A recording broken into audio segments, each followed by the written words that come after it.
Welcome to the special show of News Karnataka, Womenia, the Women of Impact. Hi, this is Ananya Hegde. Today we have with us Mrs. Nivedita Mirajkar, who is a behavioral trainer and a soft skill trainer. Welcome to the show, ma'am. Thank you. Ma'am, to start off with, how excited was your childhood? How was my childhood? Yeah. I think the comparison is always with how children are now. Right. And I think we had way more freedom. Because our parents did not do what is very popular now to say, helicoptering, that kind of parenting. Yes. So we had a lot of freedom. I'm the last of three siblings. I have two siblings, so I'm the last of three. Okay. So I always had a brother and a sister to look out for me. Okay. So I think we had a very fun-filled childhood. Okay. And lots of freedom to do what we wanted. And we didn't have a lot of distractions in terms of, TV came in very late. Right. So a lot Maybe of social outdoor, media also came very nothing, late. nothing. So in our childhood, it was mostly Yeah. outdoor playing. Okay. And I think we naturally learned to get along with people even Very true. who you may not like. So it was a way of learning to get along with everybody. Correct. So that's my Wow, childhood. that's really nice. And I think maybe people like us, we did not have that kind of a childhood. Yeah. We got into the social medias and Yeah. we got into the rooms, and for us the life was only so much. And I think you had a very great time. We did. Then how was Nivedita as a student? I like to say that I'm a sample piece and not somebody you emulate as an example. Okay.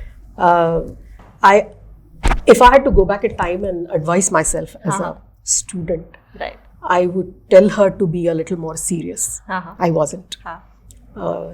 Many of my friends were very focused and they had decided to do chartered accountancy because CA was in that time, CS was in that time, and MBA. Okay. So I knew I wanted to do MBA. Okay. So I did my graduation, fully knowing that I'm going to end up in management. Right. And I was really not too interested in attending classes, and I felt that if anything in BCom it takes effort to fail, but by default you can pass.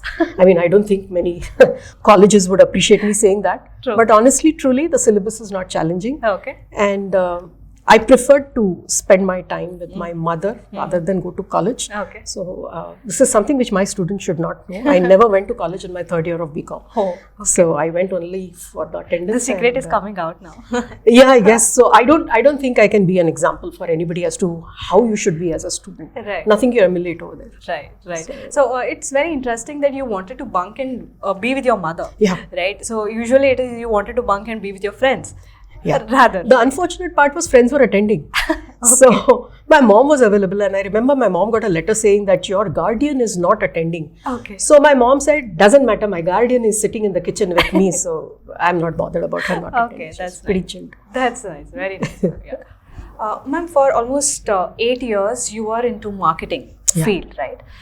But you have had a transition to getting into a job which is like a teacher, right? You became a professor, marketing professor. So how did this transition happen? See, even in my marketing jobs, my entry-level job was with Bombay Dyeing. I moved on to Kirloskar's, then I moved on to Aptech Computers.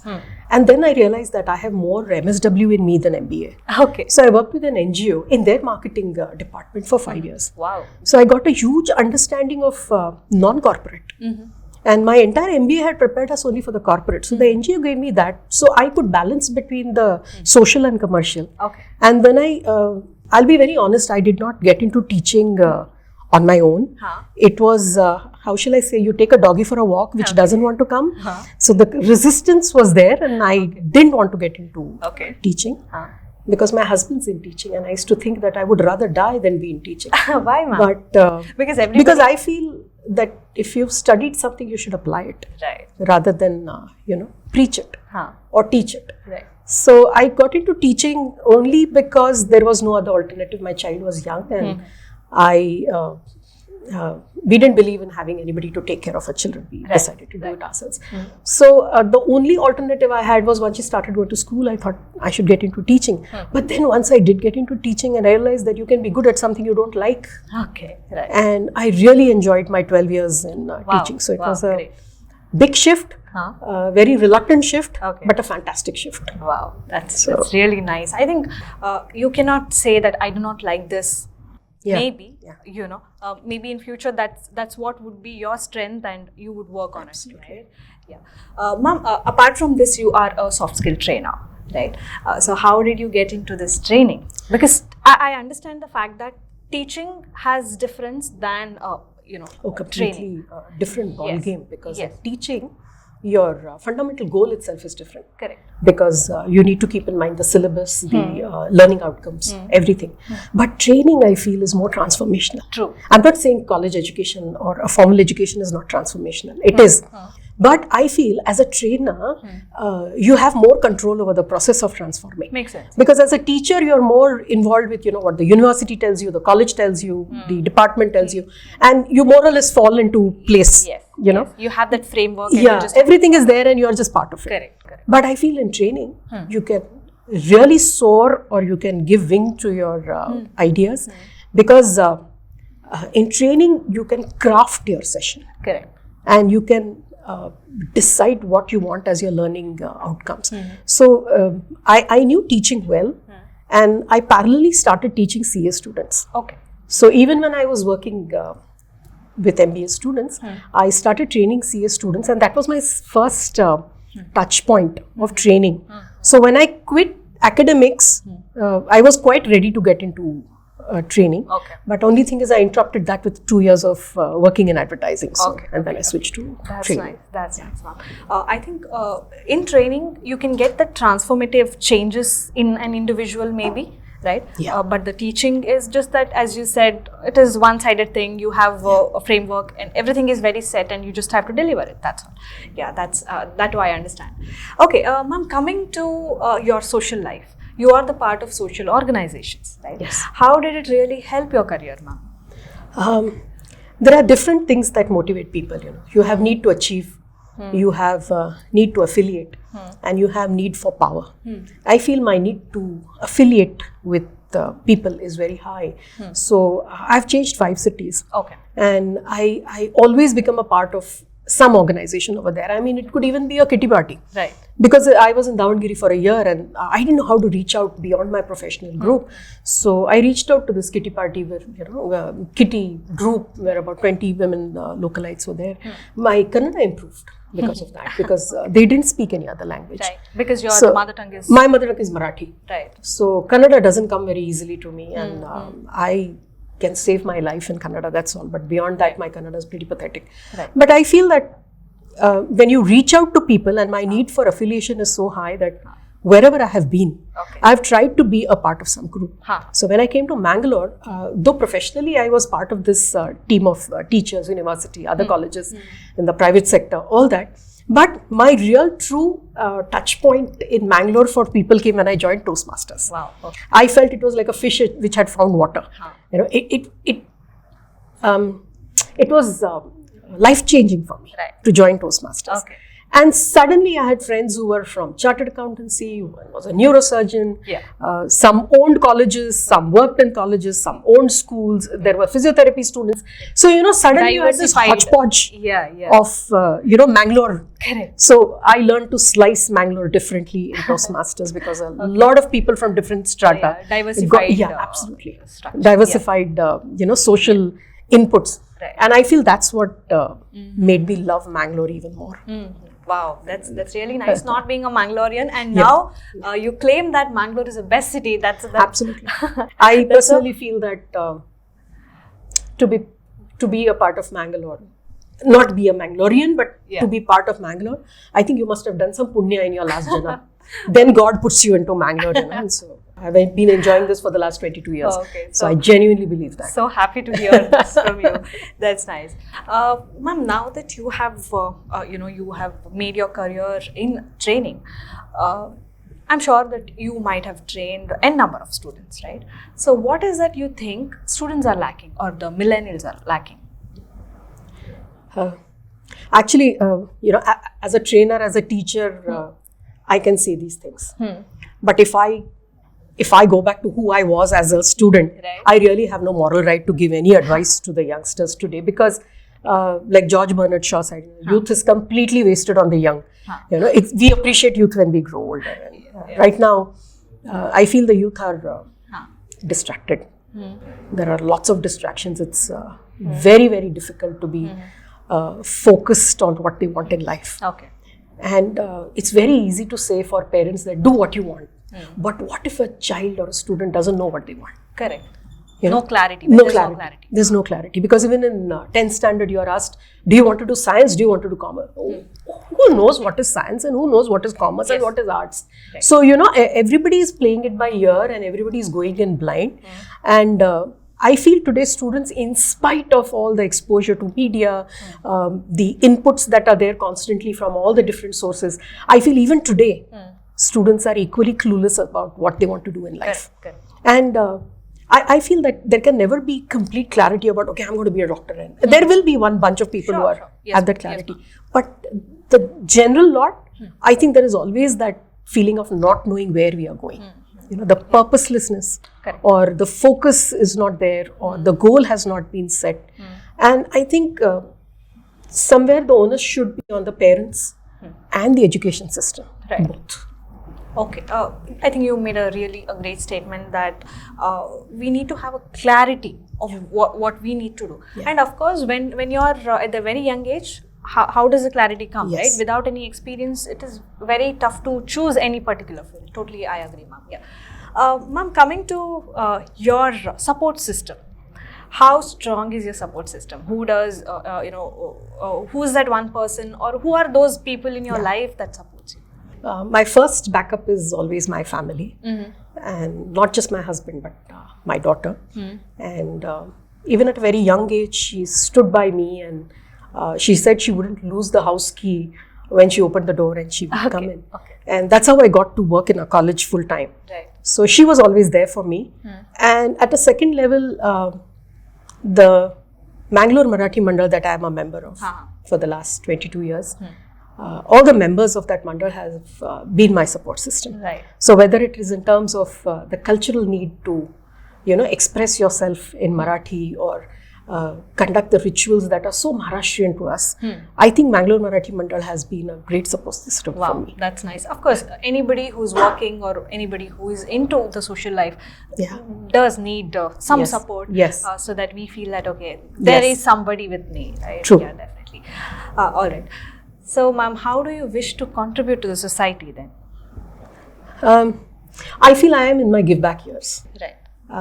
I am a part of, for the last 3 years, I'm a part of one association called Indian Society for Training and Development. That organization itself at the national level, located in Delhi, is more than 53 years old. Oh, great. But we all became members in Mangalore in the last 3 years.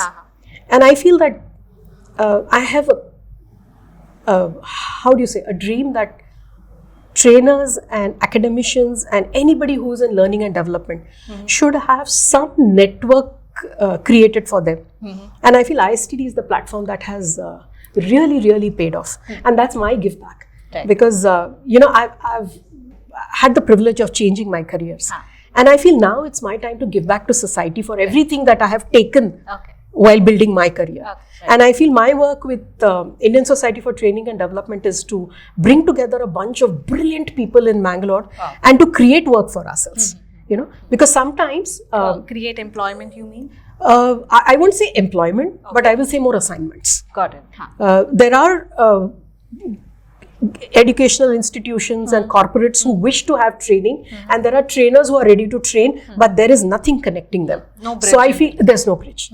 So I feel ISTD created that bridge. We have a trainers directory in which all trainers' names, so the moment I hand it over to them, they can pick and choose because the training directory says which area who is good in and what kind of experience they have. Expertise and all. And for the last 3 years, it's been giving us really rich dividends. That directory has worked wonders for us. Wow, that's great. That's great. Then the directory is helping everybody, I can say? Yes. Yeah, great. All right, so ma'am, now let's have a rapid fire round. Are you ready? Yes. Okay, so your first question is, what makes you unique? I think my name itself is different because when I say Nivedita, everybody says Bhagini Nivedita because of Vivekananda's disciple. Yes. So I feel my name is different. It has a connotation. Okay. And being a Maharashtrian in Karnataka, I think I have the best of both the worlds. That makes me really unique. Wow, that's really nice. Okay. So next is, if you could go back and redo something in your life, would you do it? Or if not, no, then if yes, what it is? I really wouldn't change anything. Okay. I wouldn't go back and change anything because I own my mistakes. They're mine. I own my regrets. They're mine. Right. So nothing to change. Great. If you have had lived in any other country other than India, which is that?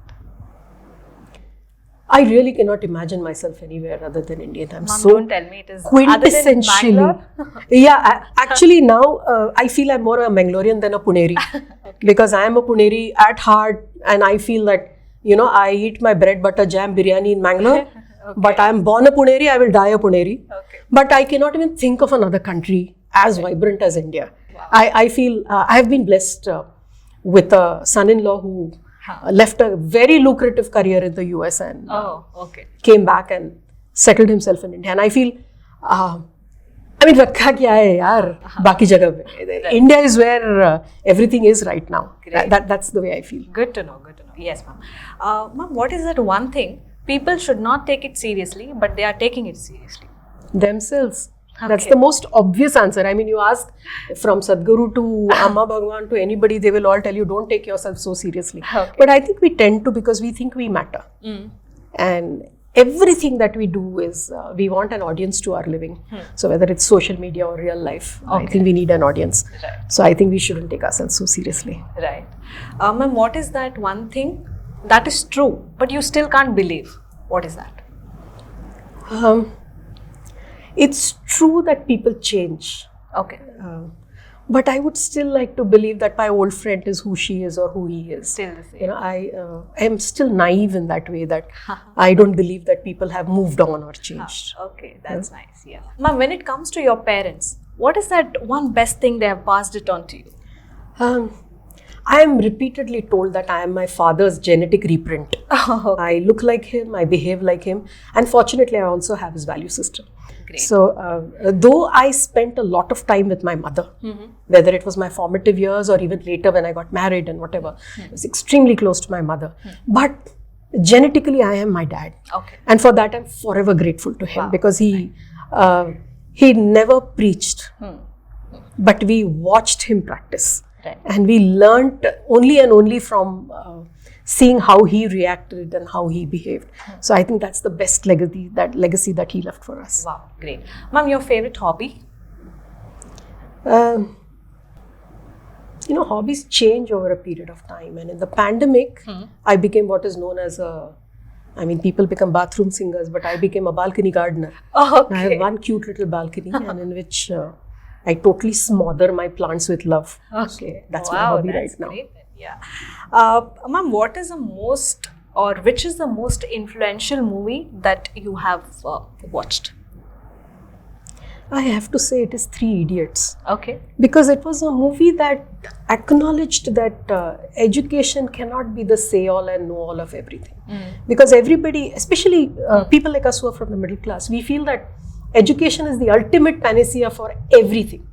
But then 3 Idiots showed you that it's not just about getting educated and getting a job and being well settled. Right. It could also be about following your passion. True. So that was a benchmark movie for me. Okay, that's nice. Yeah. Ma'am, what is that one thing you will never give up on? I won't give up on all the people who are around me. Wow. However many times they ditch me or I don't like giving up on people. I intrinsically believe in their goodness. And again, it's one of the traits that my dad had. That however nasty a person or not obviously nice person, he always looked for that one good in that person. Right. That was my dad's ability. Wow. And I'm hoping that over the years I cultivate that ability in myself. Wow. So I won't give up on people. Beautiful. Yes, ma'am. Ma'am, what is that one thing you never liked it at all, but now you absolutely love doing it? Teaching. I was adamant that I don't like teaching. Okay. But, I mean, so from teaching to training, whatever, so total of almost 22 years in teaching training. Right. So something that I really did not like and still in it. That's great. Ma'am, we are almost at the end of the show. Okay. So what is that one message that you want to pass on to the viewers of News Karnataka through this platform? I really don't think I've done so much in my life that I should give advice to anybody. But if I had to tell people, I would say fail big. Don't just fail. Because when you fail big, you take larger risks. True. So when you take that large risk and you fail, it's fantastic. Because you push the envelope for yourself, you tried your abilities, and when you fail big, the learning from that is way more than small achievements and small risks. Right. So I would say fail big. Wow, that's really great. Nobody have told me that fail big. Right. Yeah. Ma'am, thank you so much for joining us. Your value systems have maybe brought you till here is what I can say. Right. I wish you good luck. Thank you. And let all your dreams come true, ma'am. Thank you. So sweet of you. Thank you so much. Thank you for watching. Catch me in the next episode of Womenia, the Woman of Impact. Until then, bye-bye.